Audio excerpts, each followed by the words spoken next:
বুয়েটের তৈরি অটোরিকশা প্রথমে চলবে রাজধানীর আফতাবনগর ও জিগাতলায়। তবে কবে থেকে চালু হবে তা নিশ্চিত করেনি ঢাকার দুই সিটি। সকালে ই রিকশার পাইলট প্রকল্প উদ্বোধন করেন দুই উপদেষ্টা ও প্রধান উপদেষ্টার দুই বিশেষ সহকারী। পরে সড়ক উপদেষ্টা বলেন, ই রিকশা চালু হলে রাজধানীর সড়কে দ্রুত শৃঙ্খলা ফিরবে। ঢাকার অলিগলি রাজপথে রাজত্ব করছে ব্যাটারি চালিত রিকশা। ৬০ লাখ অটোরিকশার ২০ লাখই চলে রাজধানীতে, অথচ নেই বৈধতা, নেই প্রশিক্ষিত চালক। অনিয়মের এই বৃত্ত ভাঙার উদ্যোগ নিয়েছে ঢাকার দুই সিটি কর্পোরেশন। বুয়েটের তৈরি অটোরিকশা দিয়ে চালু হচ্ছে পাইলট প্রকল্প, যা চলবে আফতাবনগর ও জিগাতলায়।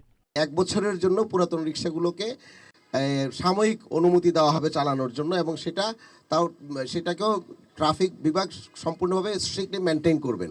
সাতারকুলে হচ্ছে যে নতুন রিকশাগুলো নামবে, সেখানে পুরাতন রিকশা আর থাকবে না।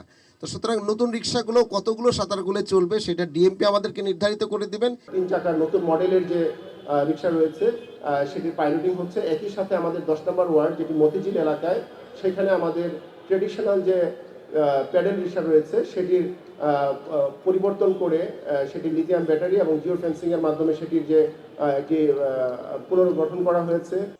সড়ক উপদেষ্টা জানান, ব্যাটারি চালিত পুরনো রিকশাগুলো আরও ১ বছর চলতে পারবে। এই সময়ের মধ্যে ধাপে ধাপে তুলে নেওয়া হবে। সবার জন্যই শহরকে নিরাপদ করতে চাই, যাত্রীদের, গাড়ি চালকদের জন্য নিরাপদ করতে চাই, যাত্রীদের জন্য নিরাপদ করতে চাই, রিকশা চালকদের জন্য নিরাপদ করতে চাই।